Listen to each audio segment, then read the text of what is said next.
Okay, just trying the bucket. Pretty close. There's alfalfa in it because I ran out of feed. I have to readjust. Sorry about that, guys.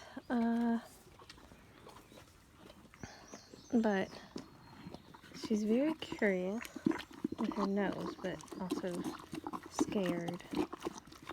And the kind of like the little part where she got her skin off is her halter was kind of like too big for her that I gave her rope halter.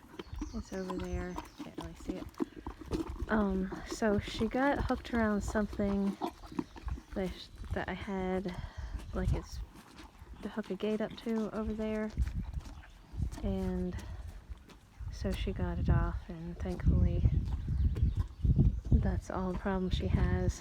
The thing on her nose, I think she already had that, and some other things.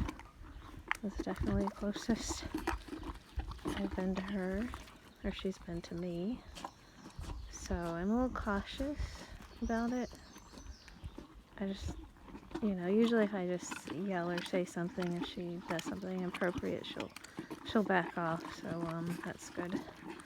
And it's been very wet here, working on the drainage problem, so that's why it's so bad and why it's so necessary to get her gentled a little bit.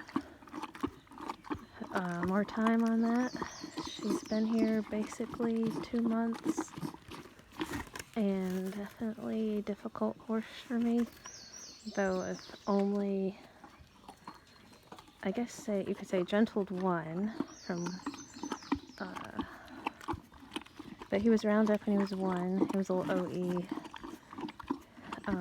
gelding, and, well, we made him gelding, and he was in holding for 3 years, so he wasn't easy. Like, I couldn't pet him, but he wasn't this difficult. He was a lot more unsure of himself, but he had different problems. But she's definitely different, because I think, she's from Pine Nut, and I think I heard they're a little nutty, and also she has,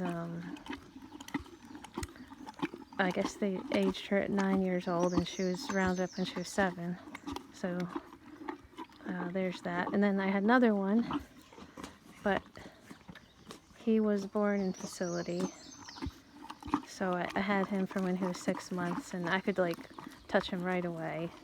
He was a really great little horse, but also very mean. He probably would have done very well, but frankly, he's done very well out in the wild. He looked like the quintessential Mustang. He was short, had very straight legs, very good genetics that way. It was perfectly proportioned, but he was always green broke pretty much all his life, even though I did have family members ride him, as long as he was with somebody else, because he never saw a point in doing anything. It's one of those horses unless there was a reason, and that reason usually made him very excited. So I didn't do too much with him, but I was glad to have him, and he was very smart in kind of a mean way too, but anyway, that's his tale.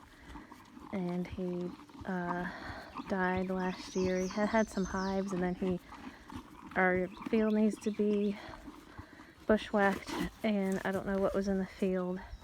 I think he rolled in because he was itchy, and it just he ended up getting a twist. That's what the vet said. So he would have had to have surgery and kind of wrestled it. Maybe should have, because he was getting better. He was in a better situation, but he also, both him and my pony both had their top incisors worn down, and I don't know why. I think maybe it was poor management on my part, because I never saw them cribbing. They're always out here. So I think what happened was I was under the illusion, my ignorance, I guess, Black Beauty's author said causes most problems, that they shouldn't have hay freely, and I don't know if that, like, you know, I don't know what that caused them to search for something, and that like rubbed their top front incisors down. I don't know, but so now I don't do that anymore, obviously, and yeah.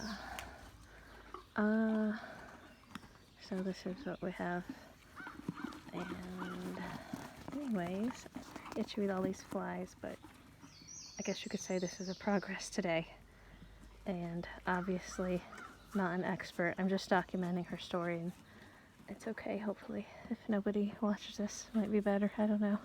But, okay, still putting it out there. Alright, thanks.